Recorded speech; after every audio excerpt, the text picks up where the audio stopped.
Hello, Bachchan. Let us see the question. The question states two blocks A and B of masses 2m and m respectively are connected by a massless and inextensible string.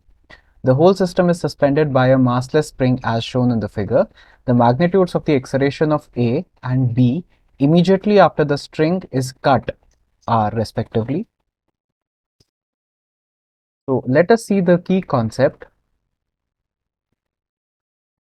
तो हमारे पास अगर हम एक spring से deal कर रहे हैं तो हमारे पास अगर एक बॉडी है suppose of mass m, then हमारे पास जो फोर्स इसमें लग रहा होता है that is k multiplied by x, जहाँ पे हमारा k जो होता है दिस इज द स्टिफनेस को कांस्टेंट, स्प्रिंग का जो स्टिफनेस कांस्टेंट होता है,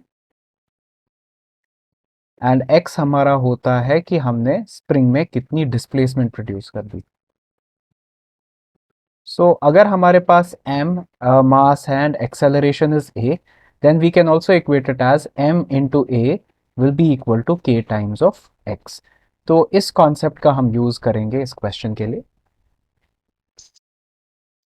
So अब जो फर्स्ट मास है that is connected with the spring in the first case, वो पहले जो 2m है या a मास जो है that is connected with the spring and उसके नीचे एक थ्रेड से कनेक्टेड है मास b, दैट इज m।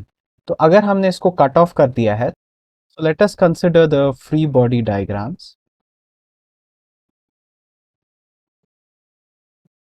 अगर हम a के लिए फ्री बॉडी डायग्राम कंसिडर कर रहे हैं then that will be something like this. ये हमारे पास 2m का मास है एंड अपवर्ड एक फोर्स लग रहा होगा और नीचे की तरफ एक फोर्स लग रहा होगा।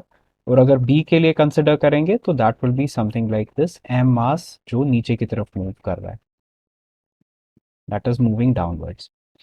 जो टोटल फोर्स लग रहा था बॉडी पे that will be F is equal to T, that is the tension due to the string जिसमें उसमें डेवलप हो रहा था स्ट्रिंग में due to the mass B, plus हमारे पास होगा 2m into g, that will B due to the A body. ये वाला part is due to the B and this part is due to A। Then हम लिख सकते हैं F is equal to T B की जगह will have m into g plus of 2 times of m into g. तो finally will have F is equal to 3 times m into g. तो हम अगर फ्री बॉडी डायग्राम कंसिडर कर रहे हैं तो अपवर्ड फोर्स जो होगा 3 टाइम्स एम जी होगा एंड डाउनवर्ड फोर्स जो लगेगा that will be 2 times of m into g. And अगर हम यहाँ पे कंसिडर करेंगे then it is a b acceleration से नीचे की तरफ जा रहा है and m into g is the force being applied. And हम मान लेते हैं कि ये अपवर्ड्स जाएगा in the because 3mg is greater than 2mg, therefore ये अपवर्ड की तरफ शिफ्ट हो जाएगा and this will be the acceleration a। तो अगर हम फर्स्ट a की बात करें in case of a will have mass of A that is 2 times of m multiplied by the acceleration a, this shall be equal to 3 times mg minus of 2 times of mg.